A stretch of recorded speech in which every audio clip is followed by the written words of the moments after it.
సిద్ధవటం మండలంలోని కడపాయిపల్లె గ్రామ పంచాయతీ కార్యదర్శిగా విధులు నిర్వహిస్తున్న నవీన మహిళా ఉద్యోగి కడప జిల్లా పంచాయతీ అధికారి కార్యాలయానికి బదిలీ కావడంతో ఒక నెల నుండి పంచాయతీ సెక్రటరీ పోస్ట్ ఖాళీగా ఉండడంతో పంచాయతీ అభివృద్ధి కుంటుపడుతుందని, గ్రామంలో ఎవరైనా మృతి చెందిన మరణ ధృవీకరణ పత్రం ఇచ్చే దిక్కు కూడా లేదని, గ్రామంలో అపరిశుభ్రత పేరుకుపోయి దుర్వాసన మొదలైందని, అధికారులకు ఎన్నిసార్లు చెప్పినా కూడా పంచాయతీ సెక్రటరీ నియమించలేదని గ్రామస్తులు ఆదివారం ఆవేదన వ్యక్తం చేశారు.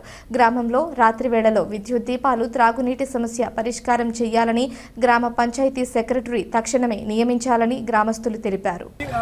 నవీన మేడం అని పంచాయతీ సెక్రటరీ వచ్చిన 10 రోజులు పనిచేసింది. 10 రోజుల తర్వాత ఆమె డిపో ఆఫీస్కి వెళ్ళిపోయింది. డిపో ఆఫీస్ తర్వాత మాకు ఇన్ఛార్జీలు ఉండలేదు. మేము చాలా ఇబ్బంది పడతాను. నేనే డిపో మేడంతో కూడా మాట్లాడాను. మేడం, మాకు పంచాయతీ సెక్రటరీగా చాలా ఇబ్బంది పడతాను. మాకు ఎవరో ఒక వేళ ఉండే సెక్రటరీ మీ ఆఫీసులో వేసుకున్నారు, మీరు మాకు ఎవరిని వేయలేదంటే మీరు ఎండిఓని అడగండి అనింది. నేను ఎండిఓను అడిగినాను. ఎండిఓ మేడం గారు మీరు డిపిఓ మేడం కూడా పోల్చినంత అవసరం ఉంది, నేను వేస్తానని చెప్పి ఇంతవరకు ఆమె కూడా వేయలేదు. డిపిఓ మేడం పట్టించుకోవడంలే, ఎండిఓ మేడం పట్టించుకోవడంలే.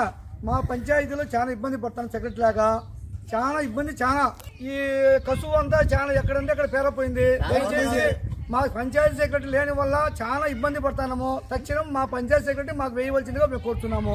లైట్లు సరిగా కుళాయిలు లీకేజ్ అయిపోతున్నాయి. గతంలో ఉండే సెక్రటరీ బాగా వీధి లైట్లు వెలిగించినాడు. అతను ఉన్నప్పుడు బాగానే ఉన్నది. ఆయన పోయిన తర్వాత మాకు ఏ సెక్రటరీ వేయలేదు. ఆమె వచ్చింది 10 రోజులు పనిచేసి వెళ్ళిపోయింది. ఎవరిని ఇన్ఛార్జ్ కూడా వేయలేదు. చనిపోతే కూడా డెత్ లాస్ట్ కొట్లాడితే ఆయన రవితో ఇప్పించింది అమ్మా డిపో మేడం. ఎవరిని వేయలేదు వరకు.